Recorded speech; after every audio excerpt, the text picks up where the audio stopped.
Hi guys, before we have a look at the cost estimation techniques that we're going to use to separate the mixed cost into its fixed and variable components, we need to be able to identify a mixed cost when we see it. So I'm going to use an example to illustrate this. So let's look at Paul's Plastics. We've got a list of costs here. He produces plastic buckets. So there's cost for 2 months, so month 1 and month 2. During the first month, he produced 100 buckets, and during the second month, it increased to 200 buckets. So we can see the total cost increased, and that makes sense because he made more buckets. So now let's see if we can identify the variable costs, the fixed cost, and the mixed costs. So let's first start with the easy one.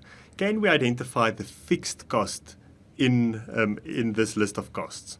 So if we look at plastic, that changed, so that can't be fixed. Electricity changed, so that can't be fixed. But then rent stayed exactly the same. So that has to be a fixed cost. There's a graph of a fixed cost. It stays the same regardless of the number of units. So we can fairly safely say rent is a fixed cost. Now sometimes I'll say rental is paid on a monthly basis, or it's $2,000 per month, then you know it's fixed, but you can also now test by looking at the cost whether it is fixed. So now let's look at plastic. So we know it's not a fixed cost, and we also know, okay, so plastic is a raw material, and we can directly trace it to the cost object, the bucket, so it's a direct material. And so that already tells us that it's a variable cost. The buckets each look the same, so they use the same amount of plastic each, so it has to increase in direct proportion to the number of buckets. So it is a variable cost. But how do we test that? How do we prove that?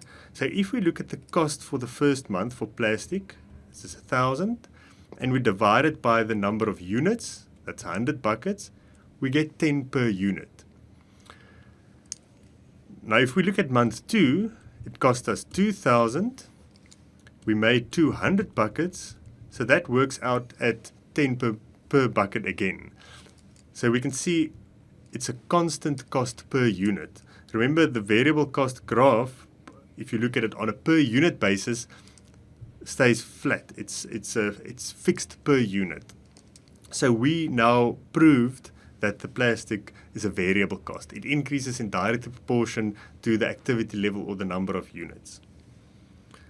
Now we can use the same technique to test whether electricity is a variable cost. We know it's not fixed because it changed when we changed the number of units. So it's not a fixed cost. But is it a variable cost? So let's see.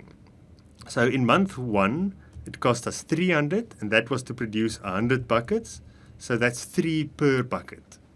That's the electricity cost. In month 2, it cost us 500, and that was for 200 buckets. So our cost came down to $250 per bucket.